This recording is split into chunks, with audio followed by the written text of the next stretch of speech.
जिस परिवेश में आदमी रह रहा है ना, वहां पर होता है कि भाई अगर 20-22 साल में नौकरी नहीं हुआ तो ऐसा लगता है कि पूरी जिंदगी ही लूट गई। नहीं नहीं नहीं, हाँ डराने वाला होता है। वो दो चार को ताना मारने वाला मिल जाता,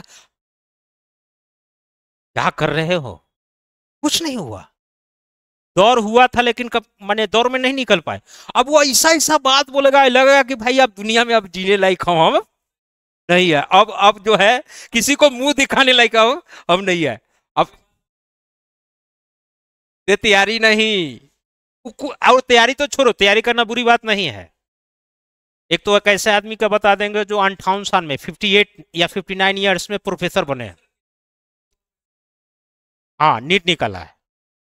हाँ प्रोफेसर नीट निकाले। मैं शौक है भाई, हमको 50 डिग्री लेने का शौक है, हम ले लेंगे, क्यों नहीं पढ़ेंगे भाई। हमारी उसमें एजुकेशन में कोई एज थोड़ी लिमिट है। और पढ़ना चाहिए, करना चाहिए। अनिल सिंह हिस्ट्री पढ़ाते थे, उनके पास ना तो 100 प्रकार का डिग्री होगा। थे वह इसरो के साइंटिस्ट। और एंशियंट हिस्ट्री में इंडिया में, इंडिया लेवल की मैं बात कर रहा हूँ, ओपन, कोई चैलेंज नहीं कर सकता है एंशियंट हिस्ट्री में उनके लेवल का पढ़ाने। मैं उनके यहाँ पढ़ा हूँ, इसलिए मैं जानता हूँ। इसलिए मैं कई बार हिस्ट्री में जो बोल देता हूँ, कई बार मेरे हिस्ट्री सब्जेक्ट नहीं, बहुत अच्छे अच्छे लोगों को सोचने के लिए मजबूर कर दूंगा हिस्ट्री जैसे सब्जेक्ट, क्योंकि मेरा वो सब्जेक्ट ही नहीं है। फिर भी मैं उनसे पढ़ा हूँ तो मुझे उसके बात का ज्ञान है। और कहने का मतलब यह है कि ज्ञान की कोई उम्र नहीं होनी चाहिए, हमेशा सीखने की प्रवृत्ति होनी चाहिए। अब देखिए एआई आया है, आर्टिफिशियल इंटेलिजेंस आया, मैं तो चाहता हूं कि एक एक साल 6 महीना 7 महीना, और मैं भी चाहता हूं कि ऐसा मैं कोर्स करूं, क्योंकि दुनिया के साथ समय के साथ आप तारतम्यता नहीं बनाएंगे, आप पिछड़ जाएंगे विकास के पथ पर। अब कोई लोक लज्जा नहीं है। एपीजे मैं दो चार वो इंस्पायरेशनल आप लोगों, आप इतना जो हताश है, कुछ कहानियां बताता हूं इंस्पायरेशनल, आपको अंदर से इंस्पायर कर दे। ऐसा नहीं कि कपोल कथा सुनाऊंगा, आप उनकी किताब भी है मार्केट में, मुखर्जी नगर में खोजने जाएगा तो मिल भी जाएगा, अगर अच्छे बुक स्टॉल पर जाएगा। दो तीन चीज बताता हूँ, आदम आप हंसते हुए यहां से नहीं जाएंगे तो फिर मेरा आप, मैं कोई मोटिवेशनल स्पीकर नहीं हूँ, बहुत अच्छा वक्ता नहीं हूँ बोलने के लिए, लेकिन जो चीजें व्यवहारिक है उसी के साथ आपके साथ हम जरूर रखें। देखिए, पहली नंबर होता है, एक शब्द सुने होंगे, ब्लेसिंग इन डिस्गाइज। जो चीज आप चाहते हैं ना, कई बार वो चीजें मन मुताबिक नहीं, तो कई बार जो है ना, इसमें दो ढंग का आदमी होता है। एक होता है सकारात्मक यानी कि पॉजिटिव थिंकिंग वाला वे लोग, और एक होता है निगेटिव थिंकिंग वाले। देखिए पढ़ाई के साथ ये भी बहुत जरूरी है, आज का लेक्चर जो मैं लेने जा रहा हूं, ये दोनों जरूरी है। क्योंकि जिंदगी में सिर्फ जॉब हो जाना, कुछ पैसा कमा लेना, अच्छे कपड़ा पहन लेना, अच्छे मोबाइल यूज कर लेना, यह काफी नहीं। जिंदगी के जब अंतिम मोड़ पर होगे ना, मैं आभास कराता हूं, कई लोगों का लिखा हुआ जीवनी भी है, कभी पढ़ के देखिएगा, उस समय महसूस होगा, वह सोचता है कि मैंने लाइफ में कोई अच्छा काम किया है कि नहीं। अगर आप स्वहित के लिए कर रहे हैं काम, सिर्फ अपनी भलाई के लिए काम कर रहे हैं, मैं नहीं कर रहा हूं कि आप जाके यार बिल्कुल इस सामाजिक सेवा में आप अपना योगदान देना शुरू कर दीजिए, मैं ये नहीं कर रहा हूं। पहले जोग तो बनिए, जोग बने हुए रहिएगा, तभी तो आप कुछ देने की स्थिति में रहेंगे। नहीं तो अभी आप क्या देने के, आपके पास ऑथोरिटी है कुछ देने के लिए सोसाइटी को? कोई ऑथोरिटी नहीं है, ना आपको डिग्निटी है, ना पहचान है। तो उसके लिए ही हम मेहनत करते हैं। इसके लिए करते हैं। तो एक तो पॉजिटिव एस्पेक्ट होता है, एक निगेटिव एस्पेक्ट होता है। पॉजिटिव एस्पेक्ट होता है ब्लेसिंग इन डिस्गाइज का, ये होगा यो ईश्वर ये चाहते हैं कि मैं इससे अच्छा काम करूं, या मुझे ईश्वर जो सुपुर्द करने जा रहे हैं इससे बेहतर कार्य के लिए कर रहे हैं, इसलिए ये काम होना नहीं चाहते। और एक निगेटिव आदमी ये होता है कि अरे यार, ईश्वर चाहते ही नहीं है कि मैं ऐसा काम कर।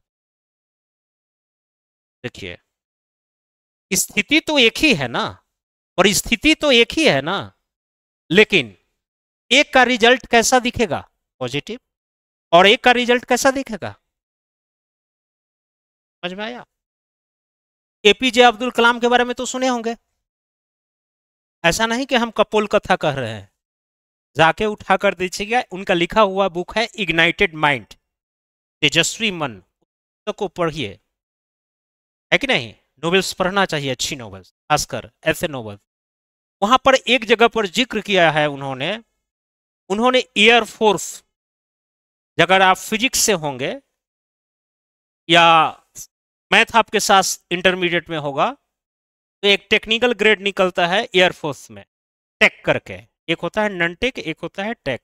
मैं टेक का एग्जाम दिया, और एयरफोर्स का एग्जाम इतना आसान होता है, इतना आसान होता है, अगर कहीं अगर थोड़ा सा भी साइंस अगर बेसिक आपकी अच्छी है तो जनरली सिलेक्शन हो जाता है। अब हमारे समय में हम लोग तो वैल्यू नहीं करते थे उस चीज को। फिजिकल में हम तो जानते हैं, हम मजाक मजाक में चले गए थे, टेक्निकल में जाके हम, टेक्निकल माने रखता है, तो हम गए ऐसी फिजिक्स में बैठ गए, मेरा सिलेक्शन हो गया फर्स्ट रैंक पे, आप आइए। हम घर वाले को भी शर्म से नहीं बताए थे कि उस समय बहुत ज्यादा महत्व नहीं था, और आज हो जाए तो ढिढोरा पेड़ दे लो, हमारा कोचिंग से इतना टेक निकला है, पकड़ुआ हो जाएगा। हम ला शर्म से नहीं बोले कि हमारा सिलेक्शन हो गया है टेक में। इतना कम रिपीटिशन, मैंने उतना बहुत ज्यादा बड़ी एग्जाम नहीं माना जाता था, है कि नहीं। सवाल यह उत्पन्न होता है कि टेक माने उस जगह पर जिस पर मेरा सिलेक्शन हो गया, एक नॉर्मल आदमी का सिलेक्शन हो गया, मेरे गांव से 5 जो है एयरफोर्स में है और टेक वाले में है। इंजीनियरिंग की परीक्षा की तैयारी पटना में कर रहा था, नहीं हुआ तो उसने टैग दे दिया, टेक दिया, हो गया आराम से एक बार में, 5 भी एयरफोर्स, कुछ तो रिटायर कर गया। अब देखिए, वो आदमी, उस व्यक्ति को, एपीजे अब्दुल कलाम, इससे पहले तो और भी कंपटीशन हल्का रहा होगा, अब धीरे धीरे टफ बना रहा है, तो उस समय किनका नहीं हुआ, एपीजे अब्दुल कलाम का इस एग्जाम में नहीं हुआ। तो वो आदमी, वही आदमी चले गए थे कहाँ, आत्महत्या करने। कहानी सुने हैं ना, साइड करने।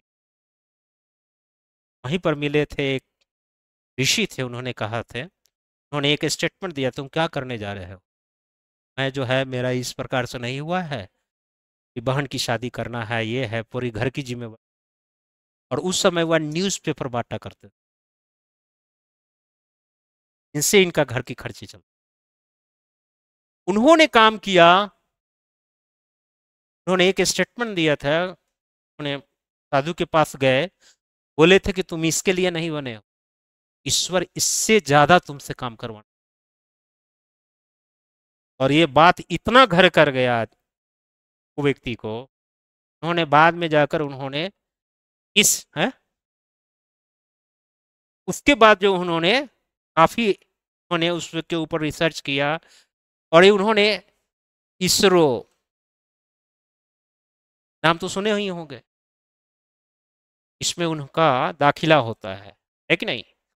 एंट्रेंस एग्जामिनेशन कुछ होता है जिसमें उन्होंने किसी तरह से उनका चयन हो जाता है लास्ट में।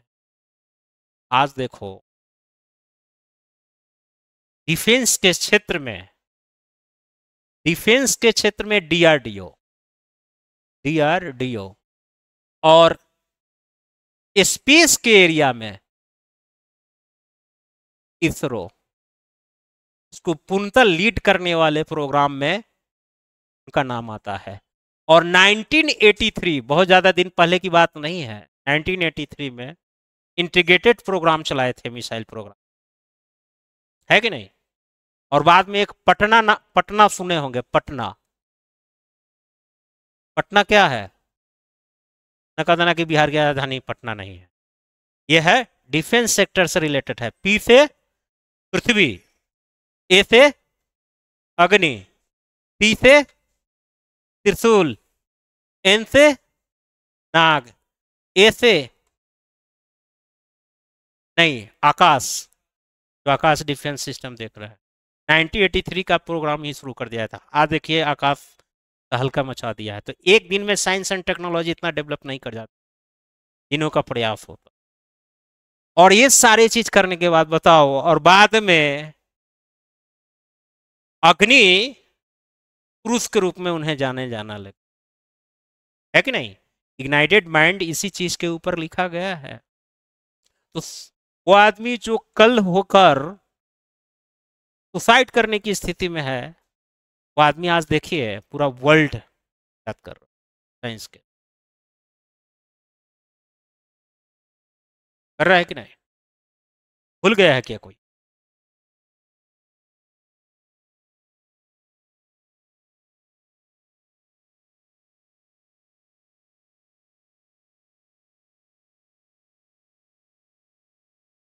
सीटीबीटी सुने हो?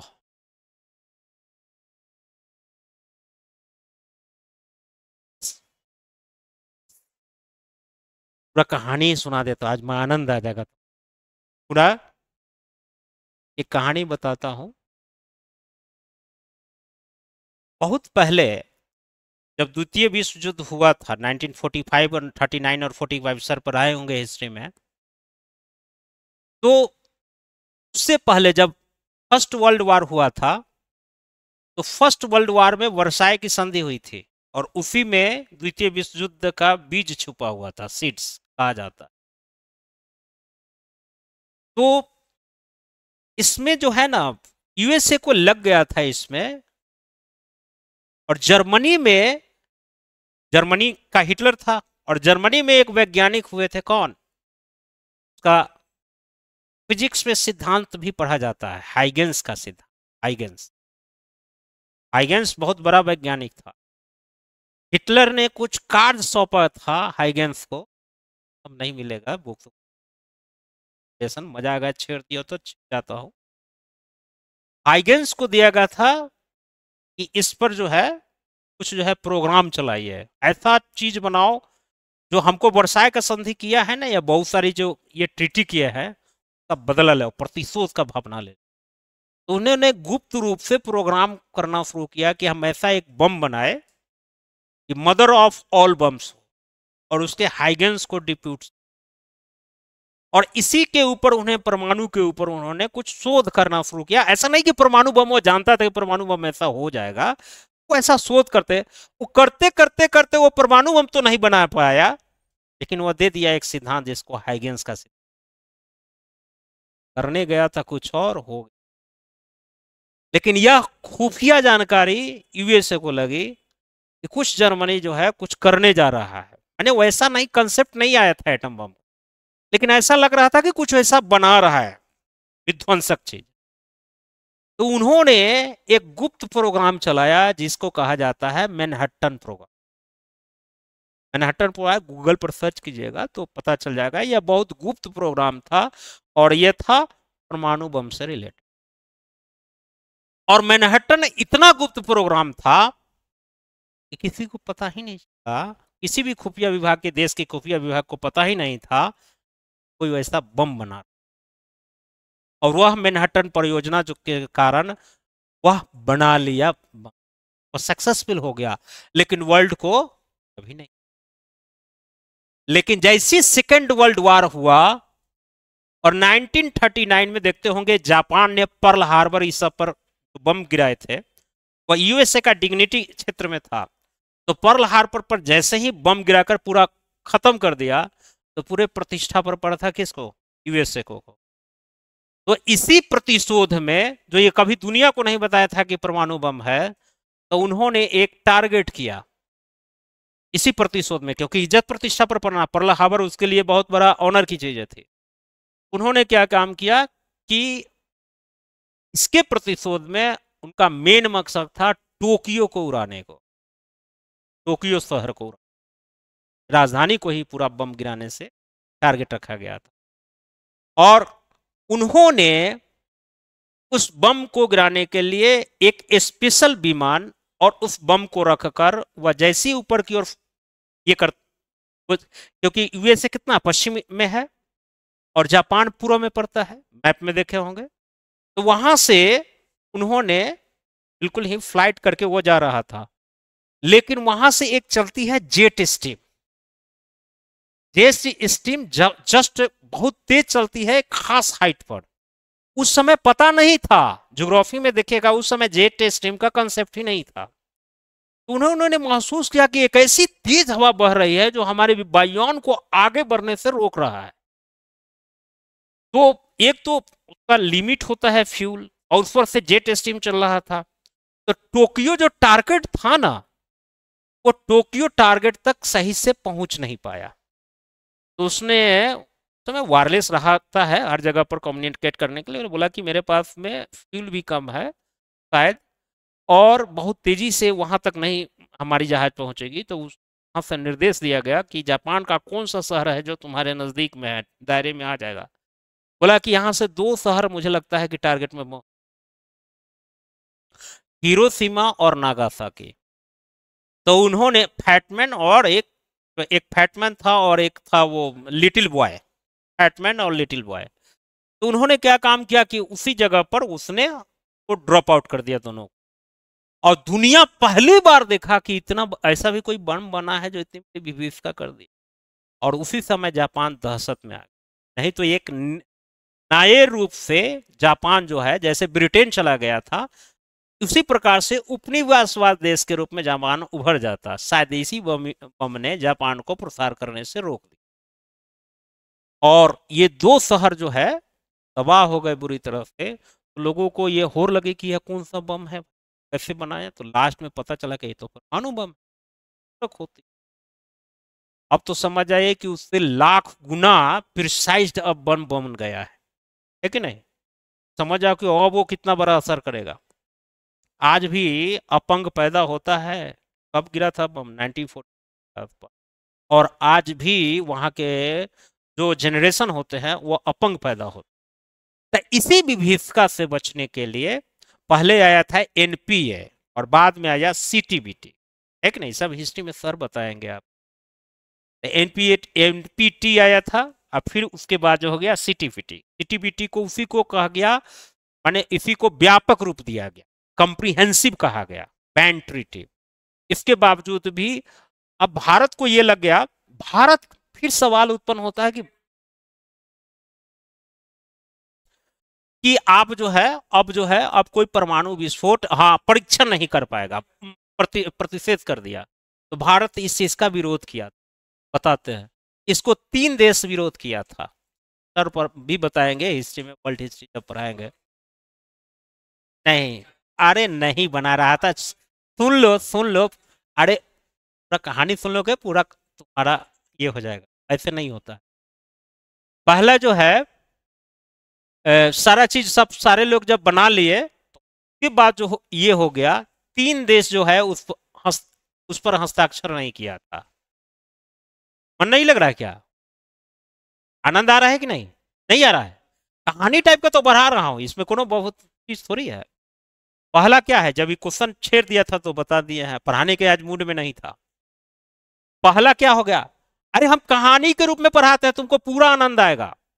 हम लोग एकदम याद कराने वाले कराते हैं क्या वैसे? तो पहला जो है इस पर जो हस्ताक्षर नहीं किया था इंडिया। तो भाई इंडिया क्यों नहीं करेगा? इंडिया क्यों नहीं करेगा? इंडिया इसलिए कह रहा था कि आप लोग तो जब परीक्षण कर लिए हैं तो अब प्रतिबंध लगा रहे हैं, और जब हम बनाने वाले हैं तो मैंने प्रतिबंध पर मैंने उस पर हम हस्ताक्षर कर क्यों भाई? हम प्रशिक्षण नहीं कर सकते हैं, परीक्षण नहीं कर सकते हैं क्या? तो इंडिया ने कहा कि नहीं, ऐसा कीजिए, हमको भी बना लेने दीजिए, हम सीटीबीटी पर हस्ताक्षर कर देंगे, इसमें क्या लगा हुआ है भैया? हस्ताक्षर ही करना ना, हम बना लेते उसके बाद हस्ताक्षर कर देंगे। बोला कि नहीं आप परीक्षा ही नहीं कर सकते। बोला कि हम तो आप नहीं करने दीजिएगा तो ऐसा है कि हम ना करें। पाकिस्तान कहा कि हमारा तो कोई स्टैंड नहीं है। बोला कि इंडिया जे दिन कर देगा तो हम कर देंगे, इंडिया नहीं करेगा तो हम नहीं करेंगे। इंडिया का ये बहाना हो गया, इंडिया का बहाना करके पाकिस्तान भी नहीं किया। पाकिस्तान को भी देखिएगा सीटीबीटी पर अभी तक वो भी हस्ताक्षर नहीं। और तीसरा कंट्री है इजराइल। वो बोला कि हम तो पूरा मुस्लिम कंट्री से घिरे हुए हैं, हम हम अगर हस्ताक्षर कर दिया, पता चला कि उधर सब मिलके एक बार बताए थे ना एक युद्ध जो लड़ा गया था सब देश मिलके, और वैसे कहीं दोबारा फिर आ गया तो हम क्या करेंगे? हमारे प्रोटेक्शन के लिए तो परमाणु बम तो एक आधार है, हम कला करेंगे। तो ये 3 देश नहीं किया था, नहीं तो सब देश कर चुका है। अभी तक ही तीनों देश अभी तक भी नहीं किया है कि नहीं? अब सवाल उत्पन्न होता है कि सीटीबीटी पर इंडिया को हस्ताक्षर, ये मेंस का सवाल बनता है, करना चाहिए ना करना चाहिए, तो पूरा पृष्ठभूमि कहानी के रूप में नहीं समझे। अब इंडिया, अब बोलेंगे कि इंडिया तो बड़ा शांति प्रिय देश है, गांधी का देश है, फिर ये परमाणु विस्फोट और ये बम क्यों की करना चाह रहे थे?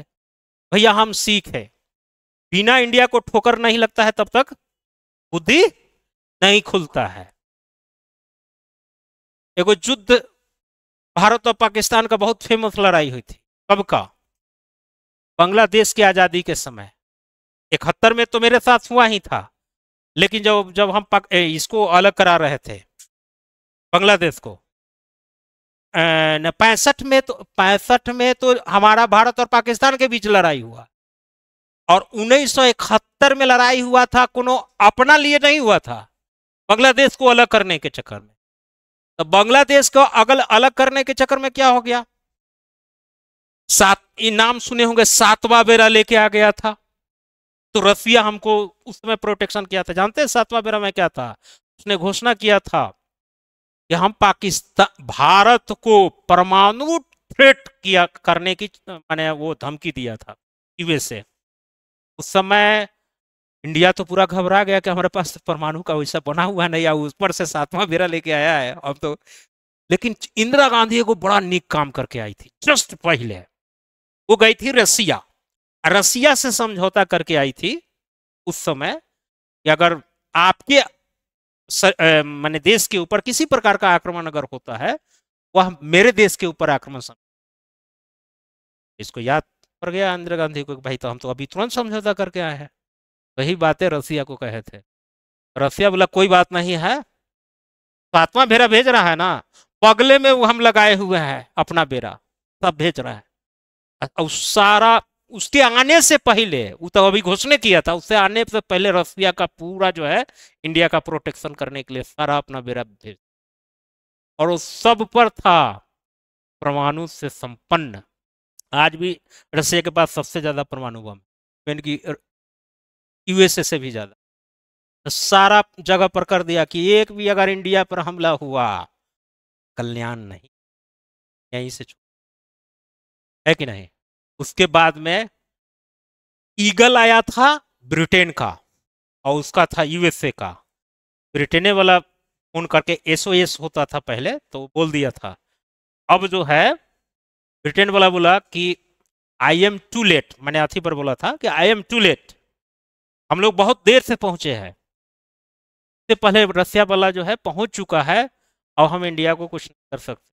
तब जाके, अब चूंकि मामला बहुत आगे बढ़ गया तो धीरे धीरे धीरे जो है ड्रॉप करके सैनिकों को है डमी एयरक्राफ्ट का यूज करके, जो डमी क्राफ्ट उसी 71 का डमी एयरक्राफ्ट के रूप, डमी जो हम सैनिक गिरवाए थे ढाका में, उसी तरह से डमी एयरक्राफ्ट का यहाँ पर हम सुखो अथी या इसमें क्या कहते हैं राफेल में यूज किए थे।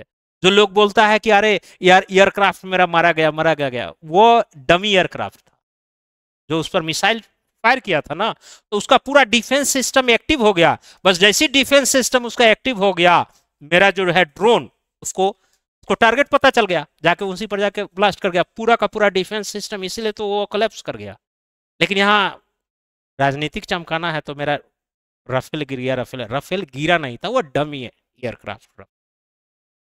बहुत लोग जो बहुत कम समझते हैं उनको बरगलाना बहुत आसान होता है, हम लोगों को नहीं।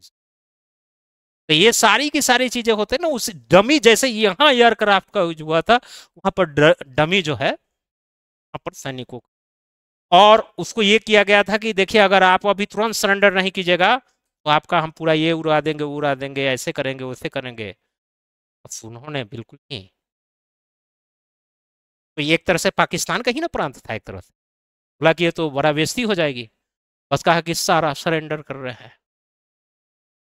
सरेंडर करवा लिए। ये हिस्ट्री में इतना बड़ा सरेंडर नहीं है कहीं। तो कहने के पीछे, सबके पीछे कहानी क्या है? आप लोगों ने पूछा कि भैया परमाणु बम का ऐसा क्यों नहीं कर लेना चाहिए, ऐसा कोई क्यों नहीं कर लेना चाहिए। हमारी लाइबिलिटीज है। और दूसरी नंबर बात, हमारी लाइबिलिटीज जब हम बना लिए तो अंतर्राष्ट्रीय दबाव पड़ रहा था मेरे ऊपर। ऐसा नहीं कि इंदिरा गांधी को आयरन लेडी इसलिए नहीं कहा जाता है। उस समय एक रसिया भी पूर्ण रूप से आपका ईगो साथ में था। उस समय भी पूरी रसिया पूरी तरह से खुल के नहीं थे। उस समय हम लोगों ने सारा चीज किया है। तो समझ जाइए कि अंतर्राष्ट्रीय दबाव पर रहा था। तो हमने कहा कि ठीक है, हम बना तो लिए हैं, नो फर्स्ट यूज कर कर, no first use, no first use पूछा जाता है, मेंस में आ सकता है। तो नो फर्स्ट यूज पॉलिसी जो है परमाणु के क्षेत्र में, ये कर दिया है इंडिया। लेकिन उसकी अब भारत का यहाँ पर लोगों का ये करना है कि इस पर हम कुछ समीक्षा किया जाए, रिव्यू किया जाए, क्योंकि हम तो रिस्पॉन्सिबल कंट्री है ना, सामने वाला इरिस्पॉन्सिबल होगा। कल वह बम मेरे ऊपर गिरा दे तब, तो माने हम कुछ क्षेत्र तबाह होने देंगे तो हम प्रिकॉशन लेंगे। ये गलत बात है ना। हाँ हाँ। क्या? हाँ हाँ। वहां भूकंप आया था, यानी कि वो परीक्षण कर रहा था। हाँ भूकंप आया था, मैं बताता हूँ उसके भूकंप के पीछे कारण क्या था। आप लोग सोशल मीडिया के पीछे बहुत ज्यादा दीवाने रहते। हाँ, तो वो सब वो मैं समझ रहा हूँ, उसका उसकी रियलिटी बताता हूँ। बत, नहीं, यूएसए के आया है उसके पीछे मैं कारण बताता हूँ। एक चीज और ध्यान से सुनिएगा। और ये अगर मेरे बात पर अगर शक अनुभव होगा ना, तो मेरे लेक्चर को, और उमेश सर बहुत विद्वान आदमी है, और वो ये मेरा विषय क्षेत्र नहीं है, आप छेड़ दिया है इसलिए मैं बता रहा हूँ। यहाँ मैं बता रहा हूँ, और इस बातें को जब भी चर्चा चलेगी तो सर से भी पूछे। हाँ, थोड़ा सा बात का भैरी हो सकता है, विचारधारा का हो सकता है, लेकिन जो क्रक्स आएगा ना वो एक ही टाइप का आएगा। क्योंकि हम लोग हवा में तीर नहीं मारते है ना, सोशल मीडिया के होपाबाजी से हम लोग प्रभावित होते हैं, इन्फ्लुएंस। बहुत जिम्मेदारी से कोई भी बात बोलता। के पीछे दो कारण थे, है कि नहीं? उस पर मेरा वीडियो भी है कि नहीं? देखिएगा, पाकिस्तान के पंजाब के प्रांत में, है कि नहीं, पहले जो है रावलपिंडी है, और रावलपिंडी के थोड़ा सा, ये रावलपिंडी पूर्वी क्षेत्र में है, और उससे एक, उसके पूर्वी छोर से, माने रावलपिंडी उसके पूर्वी छोर पर है, उससे देखिएगा एक पहाड़ गई है कि नहीं? वो जो है हिल्स है, कैराना हिल्स, बल सर्च। उस कैराला हिल्स के पश्चिमी छोर छोर पर है सगोदरा, शागोदरा। पूरा वीडियो मेरा बना हुआ है, डिटेल्स तुमको शायद सोशल मीडिया पर और जितना भी चैनल देखो, डिटेल्स नहीं बताएगा, जा करते कर गूगल करके देख लेना। पूर्वी क्षेत्र पर है रावलपिंडी और पश्चिमी क्षेत्र पर है सगोदरा, और ये दोनों के बीच में है कैराना हिल्स। और इसी कैराना हिल्स में पूरा जो जो ऐसा नहीं कि एटम बम बना के प्रॉपर रखा जाता है, उसका इक्विपमेंट रखा जाता है। और नॉर्मल स्थिति में नहीं है कि घर के अंदर, ये मुखर्जी नगर में एक कैमरा में हम कमरा में रख दिए, का प्रॉपर जो है ना 100 से 150 फीट नीचे रखा जाता है। ये नॉर्मल नहीं होता है, और वो पहाड़ को बिल्कुल ही उस ढंग से बना हुआ है, वो नीचे रखा गया है, समझे? और उस पर जो है इंडिया चाह रहा था, एक है उसका जो उसका पूर्वी छोर है, के पूर्वी छोर से एक गेट खुलता है, माने कहते हैं एग्जिट पॉइंट और एंट्री पॉइंट। इंडिया ने क्या काम किया है, इसको इंडिया को गुप्त रूप से यह पता चल गया था कि यहीं पर प्रोग्राम होता है इसका परमाणु से, और परमाणु थ्रेट करने की इसने भारत पर धमकी भी दी थी। और तुमको बहुत लोगों को अभी पता नहीं, मीडिया ने बहुत उस चीज को छुपाया है। आपके ऊपर एक मिसाइल छोड़ दिया गया था, जो बीच में हम इंटरसेप्ट कर लिए थे जालंधर के पास। जहाँ ये यहाँ पर है पंजाब में, आकाश सिस्टम से इसको हम इंटरसेप्ट, ये इतना पता होगा शायद। उस समय सोशल मीडिया में इतना झूठ परोस रहा था कि सही चीज पर भी विश्वास नहीं हो रहा है, लेकिन अब उसकी पुष्टि हो चुकी। तो ये पंजाब में कर लिया गया, इंटरसेप्ट हमने कर दिया। जानते हो वो जिस मिसाइल को हम इंटरसेप्ट किए थे वो परमाणु संपन्न मिसाइल। इंडिया को चढ़ गया गुस्सा कि बेटा तुम तो अब हद पार कर दिए। ड्रोन छोड़ रहे थे कोई बात नहीं है, परमाणु किसी भी देश पर अगर बम से आप अटैक कर रहे हैं, इसका मतलब क्या क्षम्य होता है आगे, ठीक। हम फिर भी जिम्मेवार देते हैं। इंडिया ने काम किया कि वह प्रोग्राम ही बन रहा था दिल्ली में और अटैक करने का। इंडिया ने जस्ट पहले काम कर दिया, ब्रह्मोस से इसके पूरे कैराना हिल्स को ही उड़ाने की क्षमता, फिर भी इंडिया नहीं उड़ाया था। अब तुम कहोगे कि क्यों नहीं उड़ाया, उड़ा देना चाहिए था, टीट फॉर टैट। तो एगो होता है कि जिसको हम तो सनम डूबे हैं, आपको भी डुबाइए देंगे, तो जो मरा हुआ आदमी उसको मारने जाओगे तो समाज का लोग मूर्खे न समझेगा तुमको। चाइना ऐसा तो चाह ही रहा है। सबके पीछे कारण बताऊंगा कि यह क्यों इसी समय इस टाइमिंग क्यों चुना गया। आतंकवादी तो पाकिस्तान से ही आया है ना, कभी सोच के देखो कि इसी समय पाकिस्तान का आतंकवादी क्यों आया था, कभी स्ट्राइक किया? क्योंकि इस पर मेरा ना दिमाग जाता है, ना न्यूज चैनल वाला बोलता है, क्योंकि उसका कैसे टीआरपी बने। अगर गहन विश्लेषण किए हुए रहते तो आपको पता चल जाता। इस सबके पीछे करा रहा है वह तीसरी शक्ति है। इस शक्ति चाइना है। कारण यह है कि इंडिया काफी तेजी से अर्थव्यवस्था में विकास कर रहा है, पांचवी से चौथी और अब तीसरी बनने वाली है। डिस्टर्बिंग चाहिए ना कोई। इन्वेस्टर्स क्या होगा, हमारे यहां आने वाले थे सारे इन्वेस्टर्स हमारे यहां चाइना से ट्रेड वार के कारण, जो सब मेरे यहां अब कर रहा है ट्रेड वार, पहले चाइना को किया गया था उसी पीरियड में। देखिएगा जिस समय पर आतंकवादी हमला हुआ है, ट्रेड टेरिफ जो है चाइना पर बहुत गुना, 500-600 गुना तक बढ़ा दिएगा, तो 200-300 गुना किसी वस्तु पर बढ़ा दिएगा। अब ट्रेड वार होगा तो पूरी चाइना के कंपनी का विदेश जाएगा, सबसे नजदीक में कौन पड़ेगा? इंडिया।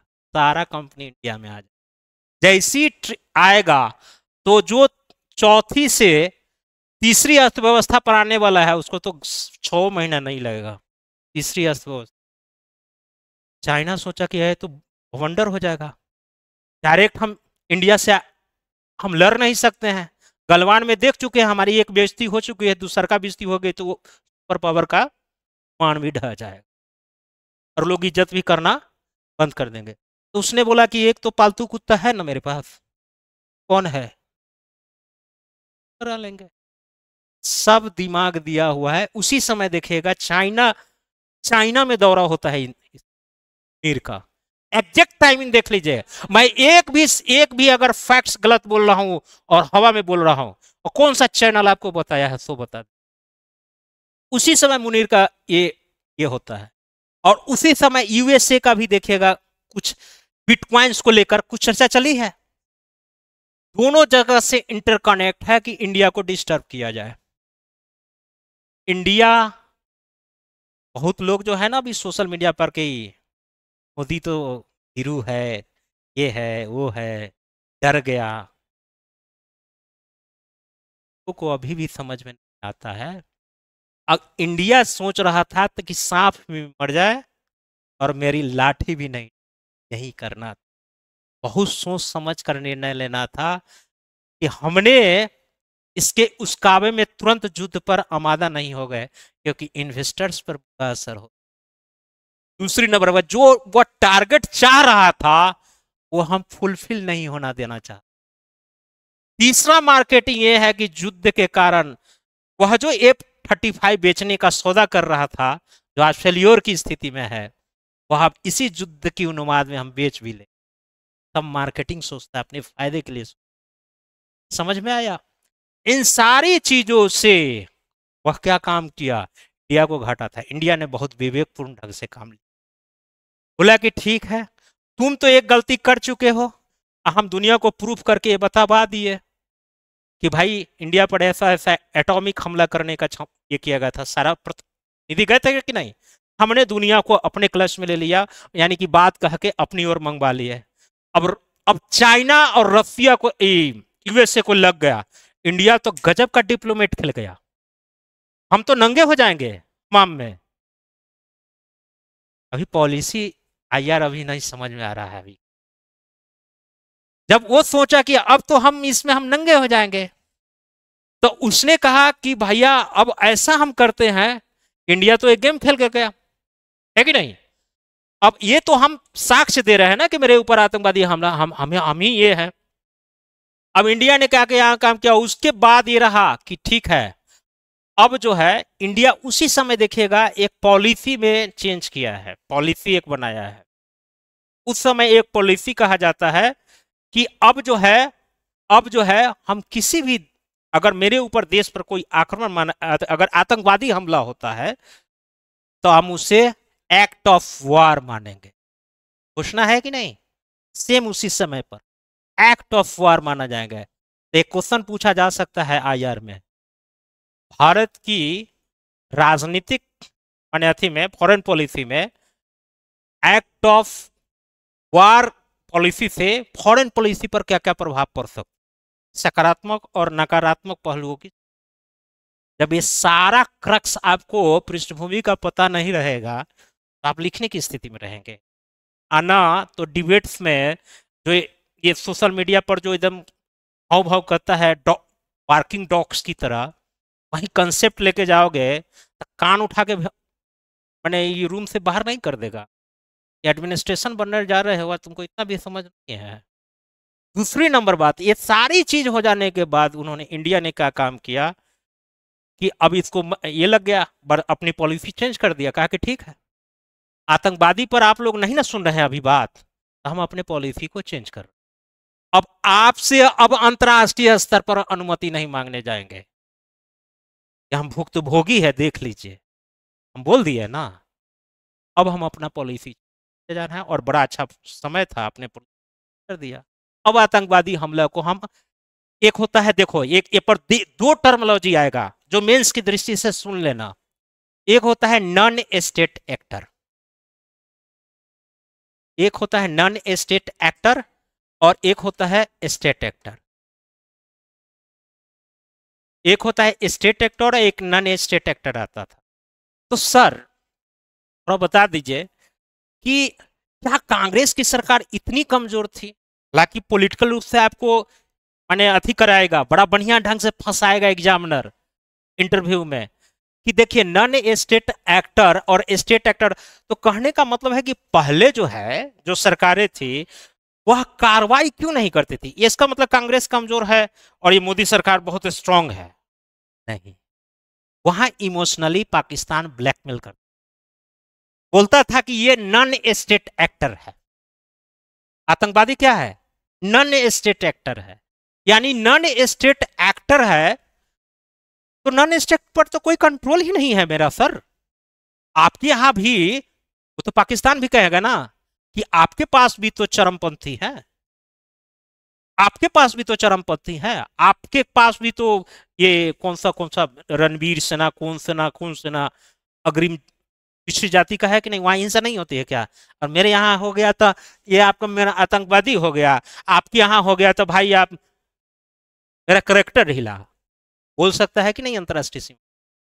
और यहीं पर वो प्रोटेक्शन कर लेता था नॉन स्टेट एक्टर का।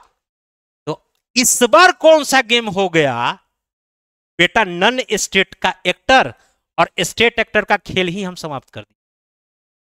तो वो होता है ना मूर्ख जो होता है अपने पैर पर कुल्हाड़ी खुद मार लेता। पाकिस्तान ने बहुत बड़ी गलती की, पहली बार हम अटैक किए थे, उस पर कुछ आतंकवादी मारे गए थे, उसके नेशनल सेरेमनी में वहां के आतंकवादी के साथ साथ उसका बहुत सारे सरकारी अधिकारी उसमें शामिल हो गए। हम कहे कि भैया जब तुम इसको नॉन स्टेट एक्टर कर रहे हो तो इसके फ्यूनरल में तुम स्टेट एक्टर को क्यों शामिल कर रहे हो, जो पुलिस अधिकारी है, महकमे का अधिकारी है? इसका मतलब दोनों एक ही है। और इंडिया कह दिया अब हम state act, non state actor और स्टेट एक्टर में कोई भी भेद नहीं कर। आप प्रूफ दे दिया पूरे ऑल ओवर वर्ल्ड को, गेम ओवर। अब इंडिया को मौका आ गया, मैंने उस पर बना दिया यही, यानी कि एक नया पॉलिसी बनाया है फॉरेन पॉलिसी में। वो कभी पूछा जाएगा, मैं उस पर 3.5 घंटा का वीडियो है इसी चैनल के ऊपर, 3.5 घंटा का वीडियो है मेरा आईआर के ऊपर। मैं आईआर पढ़ाता हूँ, मुझे मत समझ लेना कि आईआर मैं वो टुटपुटिया चाय का 5 मिनट में एकदम एकदम माहौल बना दिए। 3-3 साढ़े 3 घंटा का करंट अफेयर्स का वीडियो जाता है। ये सब क्रक्स हम समझा चुके हैं। और जब ये सारी की सारी चीजें हो गई तो इंडिया को अपर हैंड हो फॉरेन पॉलिसी में। अब कुछ लोग अब बहुत ढंग की बातें चला रहे हैं और बरगला रहे हैं, तो बुद्धि विवेक अगर नहीं है तो विश्लेषण करने की क्षमता नहीं होगी, अतर्क बुद्धिवाद होगा। और कोई मुझे अगर ज्ञान देगा तो हम सबसे थोड़ी लड़ने झगड़ने जाएगा, हम भी मुस्कुरा देते हैं। ठीक है, आपका सोशल मीडिया का ज्ञान है, आपके ज्ञान आप ही को मुंह है कि नहीं।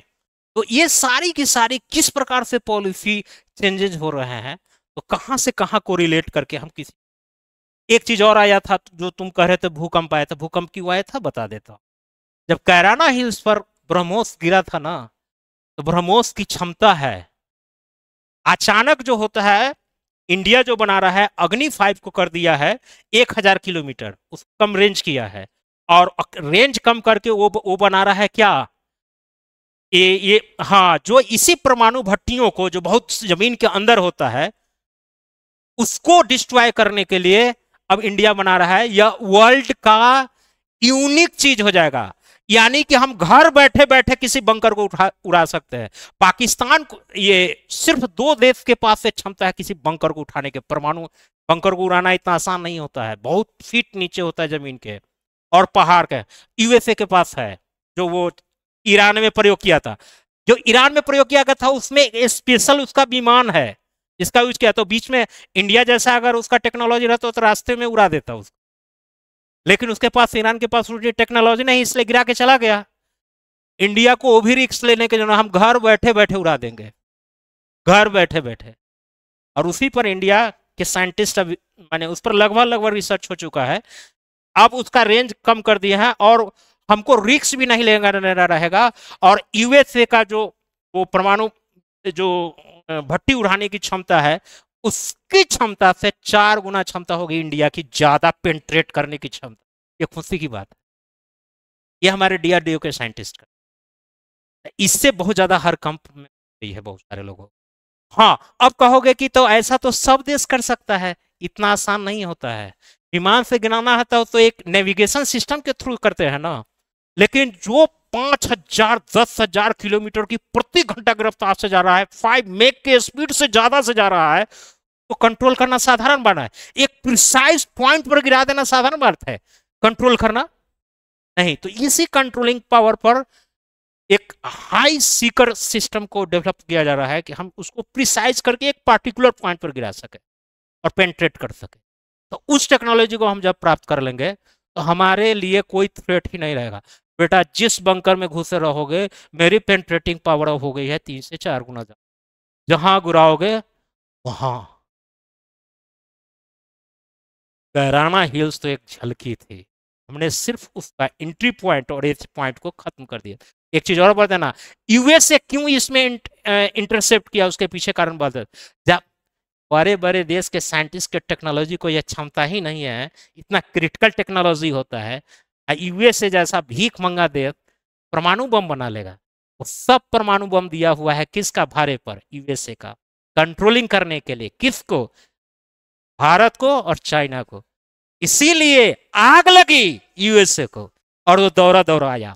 और आपको ये भी बता देता हूं, जो हैंगर था ना, उसमें अभी रिपोर्ट नहीं आ रहा है, कम से कम 10 से 12 F-16 या तो बुरी तरह से ग्रस्त हो गया या पूरी तरह से वह डिस्ट्रॉय हो गया। पूरे हंगर में उसकी सुरक्षा करने के लिए था, सारा डिस्ट्रॉय कर दिया ब्रह्मोस। ब्रह्मोस को कोई पकड़ ही नहीं पाया। अब ब्रह्मोस का बाप आ रहा है, ब्रह्मोस 7 या 8 माने मैक के स्पीड से जाएगा तब उसको कौन सा रोके। तब यूएसए इंटरफियर किया है। कई लोग बता रहा है कि अरे कर रहा है। तो इंडिया भी सोचा कि कोई बात नहीं है, आ गए ना ऊँट पहाड़ के नीचे। अगर मान लिया कि यही चीज आगे बढ़ जाता तो अगर दिक्कत हो जाती। तो जी इंडिया को जितना काम करना था कर दिया बेटा। अभी 10-15 साल लगेगा उसको एयरपोर्ट बनाने में। और जितना घमंड था यूएसए को सब घमंड भी झड़ गया कि जिसको तुम इतना प्रोटेक्टेड मान रहे थे उसको इंडिया ने एक नॉर्मल मिसाइल से, ब्रह्मोस से सारा खेल समाप्त कर। तो ये समझ जाइए कि उसका प्रोटेक्शन उस सीमा का यूएसए कर रहा था ना कि पाकिस्तान।